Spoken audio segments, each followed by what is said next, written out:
Elle a marqué l'histoire en devenant la première femme élue à la tête d'un pays africain.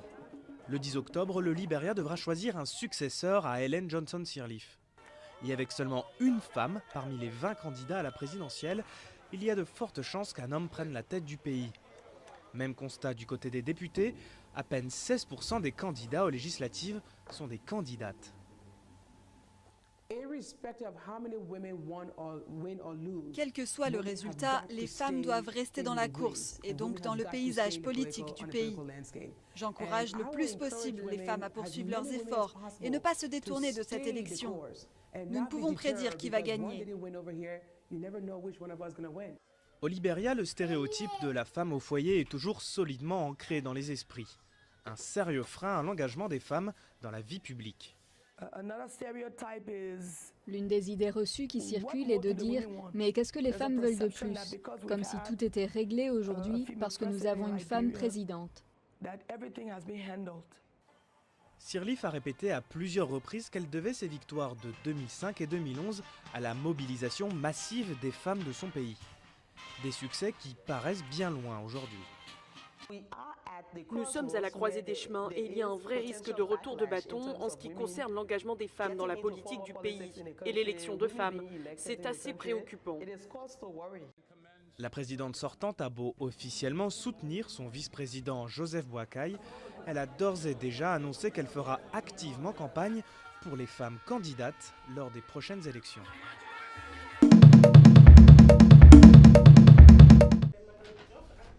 Dans cette petite entreprise de livraison de repas à Dakar, c'est l'heure des comptes pour Mariam Assietou Diagne. Depuis quelques mois, fini le papier, cette commerçante utilise Weebly, une application de comptabilité lancée en 2015. Pour tirer les factures, avant on utilisait des facturiers, ça prenait beaucoup de temps, on utilisait beaucoup de papier et tout, et financièrement aussi, c'était pas ça. Mais depuis qu'on a commencé à utiliser la tablette, ça nous simplifie le travail.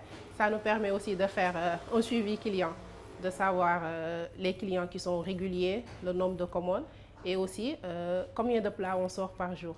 Au Sénégal, les commerçants de proximité utilisent toujours des facturiers et cahiers clients manuscrits, mais le numérique gagne du terrain.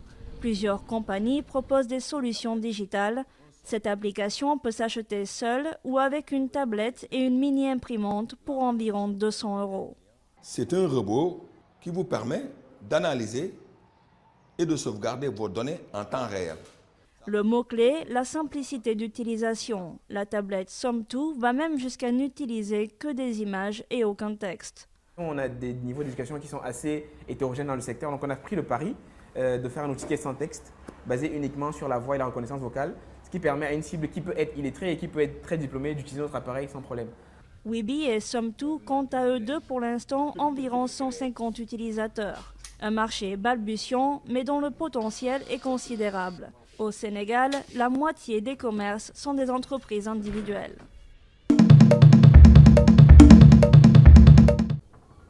Patrick protège ses gousses de vanille comme des pierres précieuses. Ce commissionnaire est obligé de cacher la vanille qu'il achète pour la revendre à un prix plus élevé. Grâce à ce business juteux, il a pu faire construire cette villa. Mais la flambée des prix a transformé la filière en mafia. Arnaque, vol, meurtre, tous les coups sont permis. Et Patrick est à bout. Les commissionnaires n'ont aucun scrupule. Je cherche à arrêter ce travail car c'est très dur.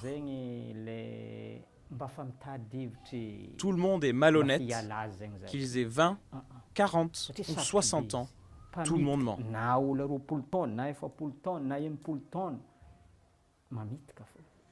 Madagascar fournit 80% de la production mondiale de vanille, mais la demande est supérieure à l'offre. Avec la spéculation, son prix a triplé en 3 ans pour atteindre environ 600 $ le kilo cette année. Conséquence directe, la criminalité a explosé. Les cultivateurs sont obligés de dormir dans leurs plantations pour éviter les vols. On risque la mort en surveillant nos plantations la nuit. C'est pour ça que c'est très difficile de travailler dans la vanille actuellement. Autre conséquence négative pour cette filière très peu encadrée par l'État, la baisse de la qualité. Par peur des vols, les cultivateurs récoltent leur vanille trop tôt et certains producteurs, pressés par l'appât du gain, ne respectent plus le savoir-faire traditionnel très complexe. Il y en a qui sont dans la filière